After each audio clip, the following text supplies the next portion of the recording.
Welcome back to Exploring Boys Education, a regular podcast produced by IBSC for leaders and educators in boys' schools around the world. I'm Bruce Collins, IBSC's Director of Membership Engagement. In this two-part episode, we explore the teacher-boy connection through the lens of the IBSC Relational Learning Special Interest Group. But before we begin, let's hear again from IBSC Executive Director Tom Batty as he joins me for the IBSC Newsreel. Thank you, Bruce, and welcome, everyone. The first time I went into a classroom on the other side of the desk, our lecturer gave us a pad of paper and told us to write down every interaction we observed. By the end of 40 minutes, I had covered reams with ink. It was a powerful early insight into the most important school lesson, that ours is a relational craft. That boys are relational learners and schools are relational communities of learning has been and remains central to IBSC programming and research and our advocacy for boys' education. In the words of Michael Reichert, you've got to reach them before you can teach them. And the ultimate responsibility lies with the teacher.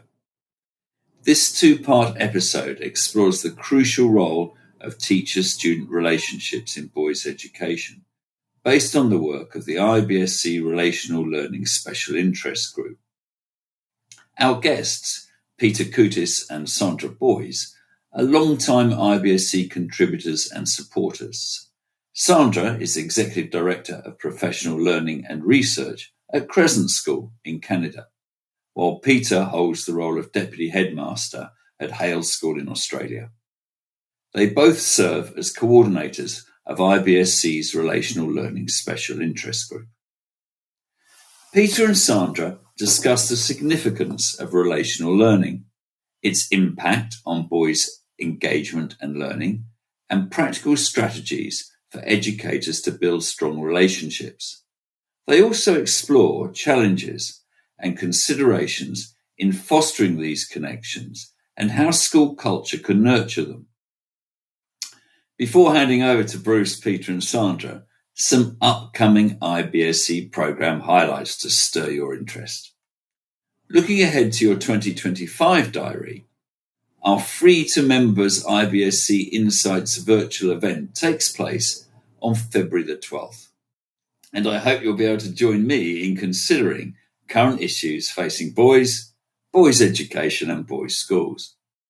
Registration for the South African Regional Conference in March is now open, and it is a very special gathering. If possible, I strongly encourage you to join us at St Albans College in Pretoria.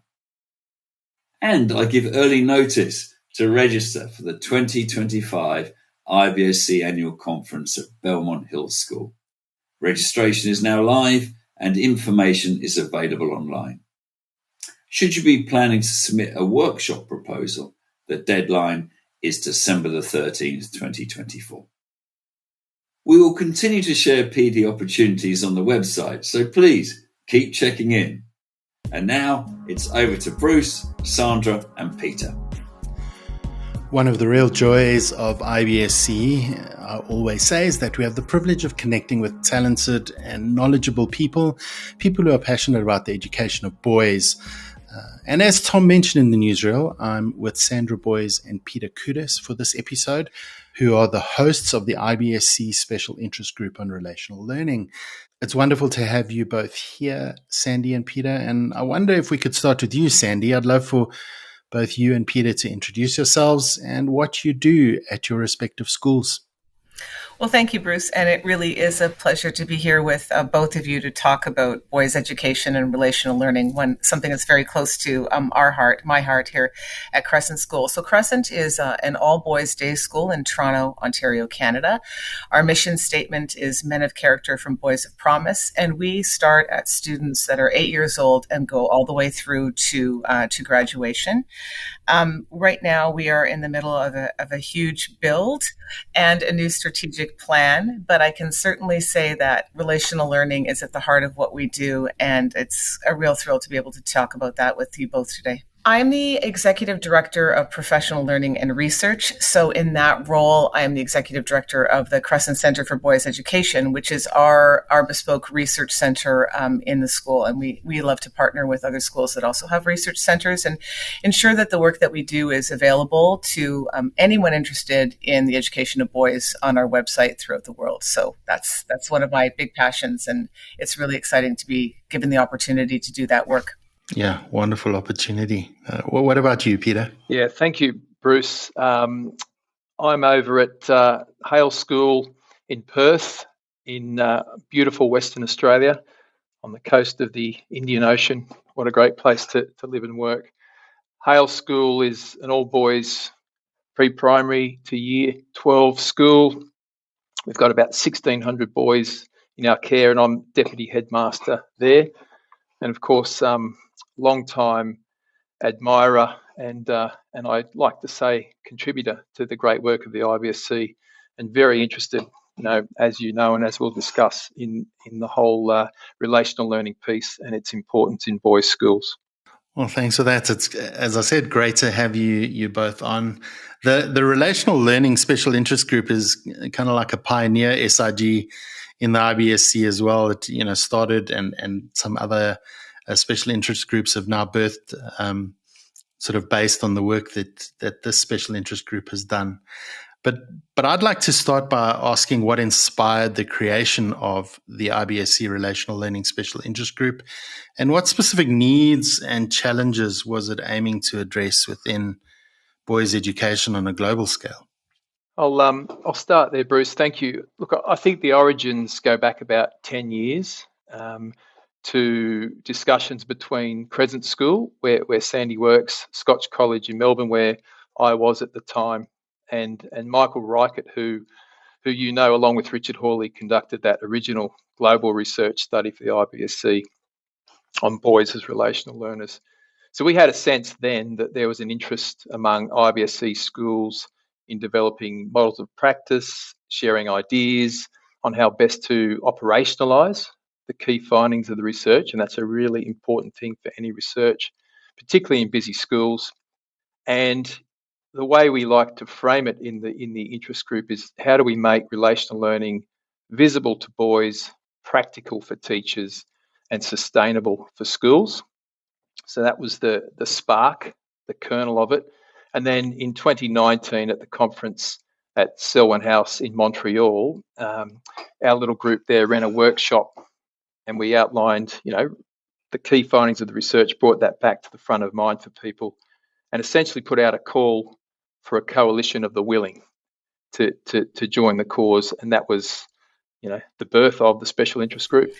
That's exactly right, Peter. And, ever since Reaching Boys, Teaching Boys came out, I think there was this aha moment within the IBSC and those dedicated to educating and the work and working with boys, and said, that's it. We've got something here. We need to do something with this really important piece of work. And I think that it really deeply impacted our communities and how we have since then dedicated ourselves to working with the boys in our care.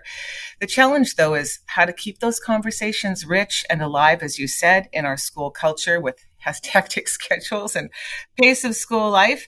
And having a SIG dedicated to this particular topic really allowed conversations to go and live beyond those spark moments at conferences. When you read the book, when you have the opportunity to hear Dr. Reichert speak at a conference, you come away with all of this energy, and then it's so easy for that to dissipate, not for lack of great intentions, but for lack of a structure and how to really embed it in your schools. And so with a SIG, we can take those theoretical aspects of the work and then share ways with like-minded colleagues through the conversations and meetings we have. Thank goodness for Zoom calls. And not only we get to meet people and see people interested in that work, but we get to see them across divisions. So junior school, middle school, senior school. So it's really been the structure of the SIG has actually supported the relational work of the colleagues dedicated to doing that work in the schools. It sounds like a wonderful opportunity to connect and share. And I would have loved to be a fly on the wall in some of your conversations and sessions together. The one term that I think a lot of people in IBSC circles hear often is that boys learn their teachers before their subjects. And I think it's a term that also resonates with many educators of boys. I'm wondering, in your experience, as both of you have been involved in this work and part of the SIG, how does the quality of the teacher-student relationship impact the boys' engagement and learning, even beyond the classroom? Look, I think you've captured the essence of it right there. Boys do learn their teachers before their subjects. In a nutshell, that's it for me. For boys, the quality of that relationship they have with each teacher is the most important factor in determining their outcomes. More important, I'd say, than the quality of the curriculum, the quality of the teacher delivery, all of which are important, of course, and also more important than which school the boy attends.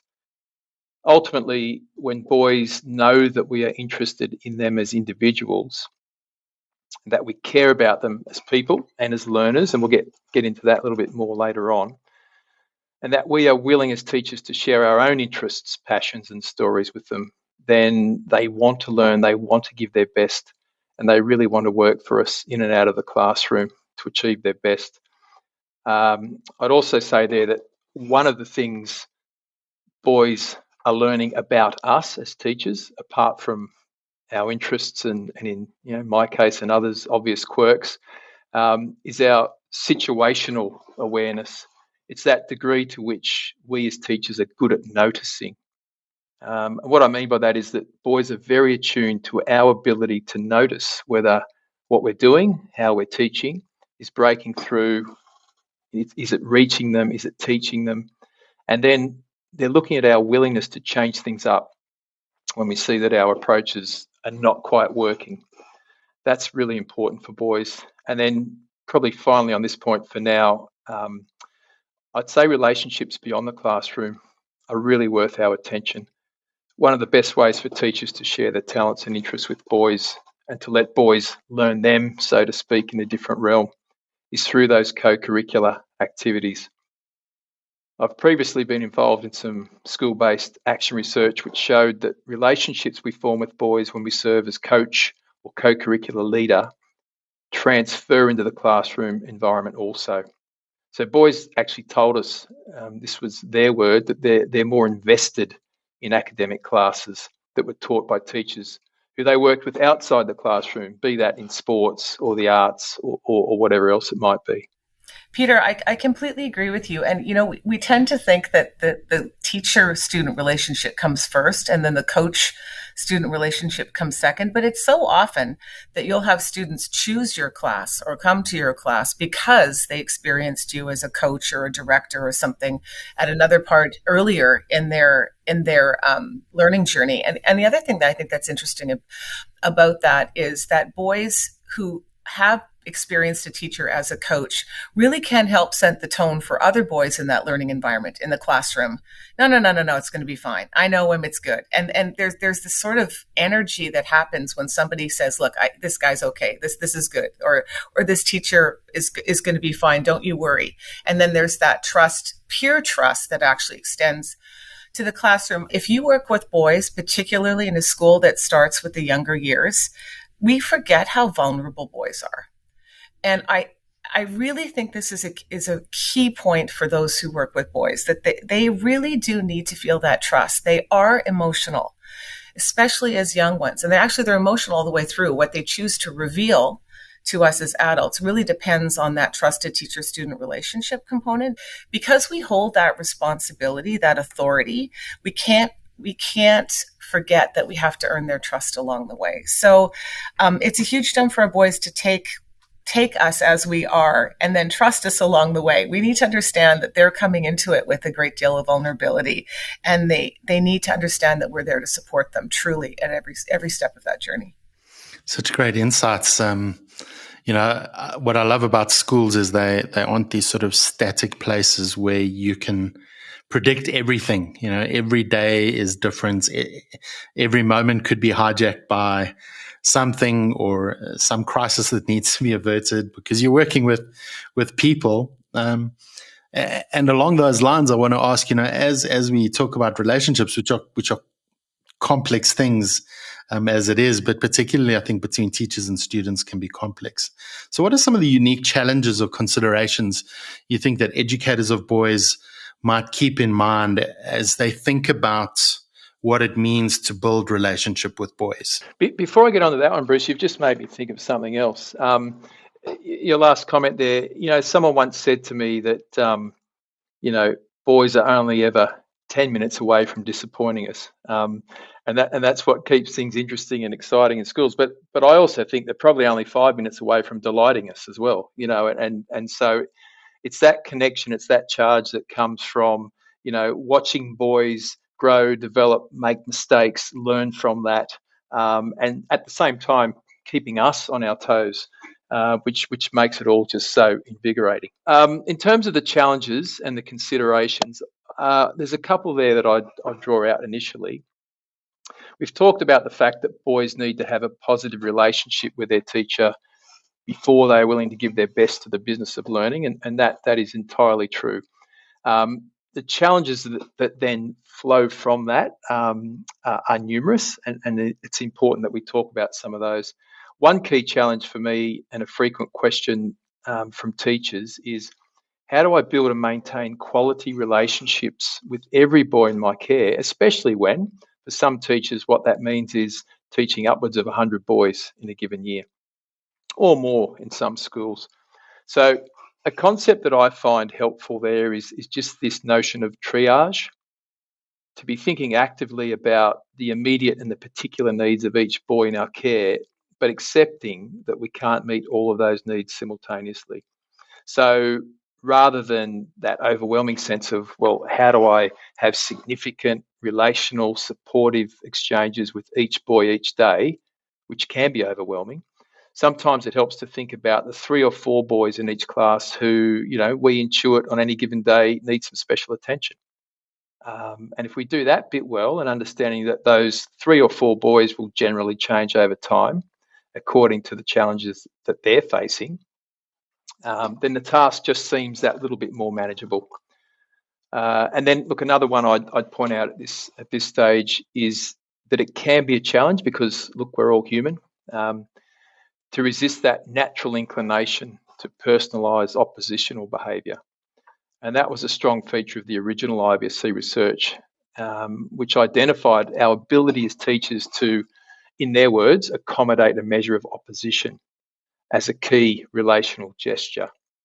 And the way I like to think about that one is through the idea that what we do is we respond to need rather than norm. To understand the importance of seeing occasional oppositional behaviour as an opportunity to better understand a boy, to open a window there to better seeing what his circumstances are. And then in certain situations, we make strategic exceptions, and we might choose to overlook a boy's performance or conduct that we might not otherwise tolerate. And if we get that right, we can help a boy see that he is known and valued. And that is just so important. And just as importantly, that he matters more to us than any general rule. And obviously, the caveat there is, not all oppositional conduct can or should be accommodated, but developing that sense through knowing boys well of when a boy's need for emotional room and comfort trumps the value of holding him to standard expectations helps us to expedite our relationship with him, but not just that. The other boys in the class who observe our actions, boys are always watching, and they're highly attuned to how we conduct ourselves and the way that we work with other boys in the class. And I think it's so important when we are accommodating those moments of opposition that we have a moment to sort of check ourselves and realize that sometimes that the situations need to be put into context, which I think we do well in boys' schools, but it's always good to remind ourselves of that. Like, what has happened in that student's life, that boy's life, that may be causing this behavior, this choice, this conduct? What is the bigger picture? And we can't apply rules generically to what are very particular situation-specific responses. So I think that we at boys' schools understand there's always a context, and you need to understand the entire story before we go in with sort of whatever rule or moment of opposition is actually in process. And I think that's an important piece. I think I'd add that, the first year of a teacher in an all boys school, and in any school actually, but in an all boys school certainly brings with it its challenges. And I know the IBSC has a wonderful course to support teachers new to boys schools, which I highly, highly recommend. And all new teachers to Crescent School take that course. But boys are naturally curious, and they're curious about the new role models in their lives. And in order to find out about them, sometimes they do push those boundaries because they don't have their peer relationships. They don't have their context to say, what about this person, and to sort of understand. So everybody, it's new for everybody. And there can be a temptation for teachers, I think, to be exceedingly rigid at the beginning of those years when they're in that boys' school environment. They feel they need to, hold to the rules and be very fixed in that perspective. But you also have to understand that you are building those relationships. And again, how we show up for them, every detail is being noticed. We are basically in front of them or beside them for most of the day, and they are taking in all of our clues, all of our body language, all of our tensions, our facial expressions, all of that. Boys are very, very good at that. Sometimes I don't think we give them enough credit for paying attention to the atmosphere in the classroom that the teachers generate, the tone, the culture, and they really, really do. I would also, I think it's important to mention that sometimes female teachers to an all boys environment or leadership in all boys schools benefit from an extra layer of planning and awareness as they embark upon how boys respond to them, and how, is particularly if they're in a leadership role. Sometimes boys are really nervous around new teachers, and particularly female teachers at times. They could show that in different ways, showing off, testing the limits, less clear of how to behave, even though for the adults in the space, it's perfectly clear to us that a teacher is a teacher is a teacher, and everybody should be given the same sort of level of respect, and everyone should be responded to similarly.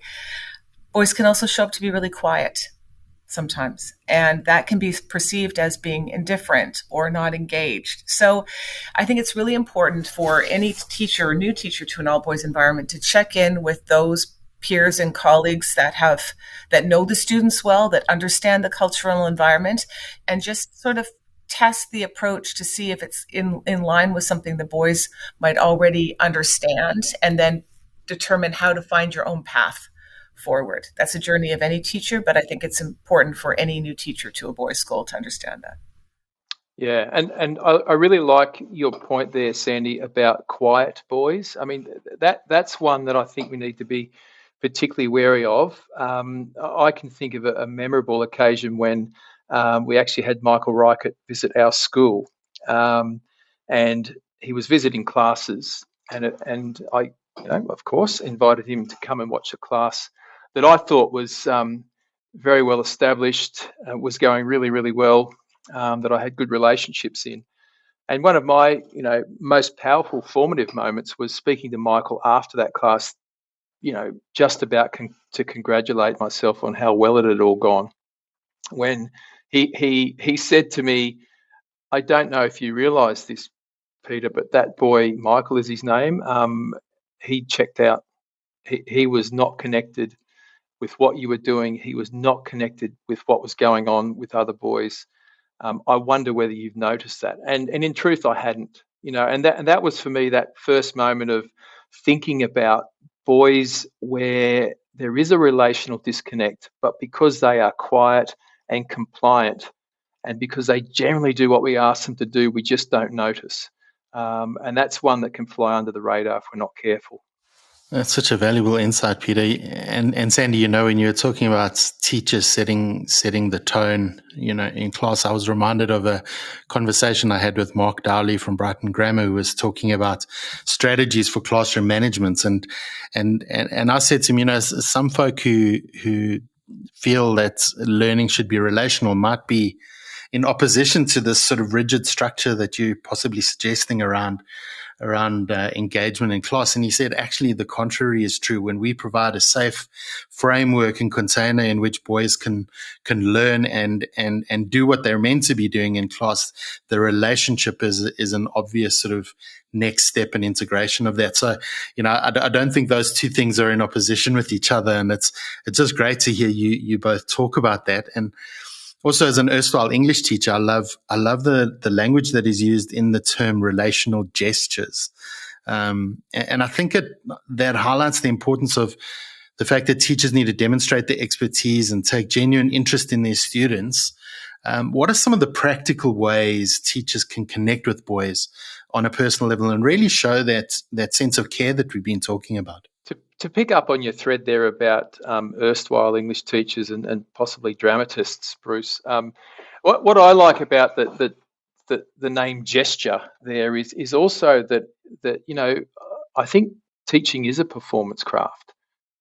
Building relationships is a performance craft, and so gestures resonates to me on that level as well, because what we're looking to do is to create connections, and sometimes we've got to be a bit creative with the way we do that, and that is a performance. It's a genuine, heartfelt performance, but it is a performance. Look, and in terms, just to get on to the gestures themselves, I think at its core, it's about showing boys that we care about them as people and as learners. So when we talk about relational learning, in my experience, it's really easy and tempting to drift more heavily into the relational than the learning component of that. The relationships are actually the vehicle for learning. So to put it a slightly different way, there's little point in having a good, comfortable relationship with a boy if he's not actually learning anything, if he's not growing. And in recruitment interviews, I very often ask the question of teachers who are looking to take a role at the school I'm at, what is the most important thing a teacher does? I really love that question. The answers are generally really quite illuminating. And what I'm hoping for in that is that the concept of care figures prominently somewhere in the answer, and includes care for the person, also care about their learning outcomes. So that's the relational and the learning. And when we think about day to day, look, it's doing the little things well, making an effort to learn boys' names quickly at the start of a new year, greeting them at the door as they come into class, learning about their hobbies and interests, and then, of course, taking opportunity to check in. I saw you in the play last week. You were outstanding as Hamlet. How are your trombone lessons coming along? What do we think about the Eagles' chances on Sunday? All of those kind of incidental conversations that show them that we're interested and that we care. And the best relationships are built on those short, regular exchanges regarding what's happening in class, but of course also what's happening outside. And on that same theme, I think boys particularly appreciate it when we as teachers make a special effort. It might just be to attend a concert or a sporting fixture. And I can think of instances where that kind of simple gesture just completely changed the trajectory of a teacher-boy relationship. Boys really value that, and they notice it when we do it. And then look, finally on this point for me, for now at least, I think the gestures identified in the original research done by Michael Reichert and Richard Hawley, they just offer simple practical strategies for teachers. And for those who might not be familiar with them, just a few of those are reaching out and improvising. We've touched on that already, to meet student needs. Demonstrating mastery in what we are teaching. This is hugely important to boys. They want to know that we know our stuff, that we're experts in our stuff, that we care about it. The journey for a teacher to wanting to teach a subject at a high standard and teach it well is really interesting to boys. Boys are really interested in my case, why mathematics? How did you come to teach that? Why do you care about this thing so much when maybe I don't, maybe others don't? It's that kind of thing. And look, Bruce, the last one I just want to touch on quickly, because I think it's hugely important and it's a challenging one, and that's the notion of vulnerability. So, the research did reveal that one of those relational gestures is revealing a side of us that's vulnerable in the classroom. And this is, perhaps not surprisingly, the gesture that is least used of all. But I think there's real power in it. And I think of it at least partly as this concept of reciprocity, that boys see that we hold ourselves to the same standards that we ask of them. And really importantly, that when we get it wrong, we apologize. Saying sorry to a boy can be an incredibly powerful gesture. It's revealing vulnerability. It's revealing that we don't always get it right, but it's also revealing that we care enough to do that. And if we go back to what Sandra was saying at the beginning about, the power differential between teacher and boy, and the teacher as the authority figure naturally, sometimes all it takes is an apology to just break that down as a barrier for a positive relationship. And that can then just clear the path for things going forward. I completely agree. I think that when we, in front of our students, allow that humility piece to say, you know what, I'm sorry, you're absolutely right. That, that deadline needs to be changed, or I didn't understand what happened in class and I should have completely understood your perspective before I said anything, is just an example of that humility and humble quality that we allow them to see. And they are exceedingly generous, I think, really generous when that happens. And I think feel quite touched that we took the time to explain where we were thinking in our own minds at that time, and share that, not only share that with them, but then say, listen, this is why it happened. And I get your perspective. I think that the gestures, not formally a relational gesture, which to me is kind of a big hug, right? Regardless of the age of the student, when you're reaching out to them with a gesture, what you're really doing is saying you care. You're showing that you care through a variety of different ways, hence the different gestures that exist. Dr. Reichart also did a white paper study with some of us who worked at the time anyway, exclusively in sort of primary, junior aged boys. And a new gesture sort of emerged during that study that was presented at IBSC in Vancouver. And that was allowing boys, asking them to be your helper. And I think as soon as I say that, people listening to the call will say, yes, I've done that. Or you realize something's a little bit wrong, either between a boy's distant, or they're withdrawn, or they're not participating at recess or at lunch hour. They seem a little aloof. They're not connecting with their friends. And you say, I need to do something about this. And you say to that student, and listen, could you find a couple of your friends? I really need your help to do whatever it happens to be. It could be, setting up a positive space in the classroom. It could be, can you help me organize all the recess equipment? Can you help me figure out a fair way to have seating plans in the class, or where we're going to sit at lunch? And you give the students the ability to trust them to help you solve a problem that's an adult problem, regardless of how old the boy is. I think right away they sense that trust. And it's a great way to get those students who may not be engaged with you, who may not think that you see them as individuals, to say, wait a minute, she chose me to do something important. I guess I matter, and I get to choose my friends. And if that particular boy isn't maybe connecting as well with some friends, this gives that boy a chance to sort of build some community at a level that's okay because the teacher asked me to do it, which is, I think, a really important one. I've also, I have an upper school mentor group. And one thing that worked really well this year from a relational perspective, although that's not actually why I started it, was there was a big soccer game, football, but soccer for us in North America, and between a rival school, and it got a little chippy, it got a little name cally at some point, and I wasn't able to be there at that event. And I said to my mentor group, "What the heck happened? Like, what was going on there? How did it feel for you on the field or watching the game on the pitch?" And they really appreciated the opportunity to give me the context of that situation. That I trusted them to tell me what happened from their perspective. Another thing that really works is, again, obviously that leadership thing within the school. Leadership's such a big thing in boys' schools, isn't it? Everyone wants their son to have leadership opportunities. And I think that actually being a great classroom leader is an important one. So when you're giving those boys a chance to have voice and choice in how the class goes, is it this book or that book or both books? Is it a paper, an essay, a project, or some combination of all of those?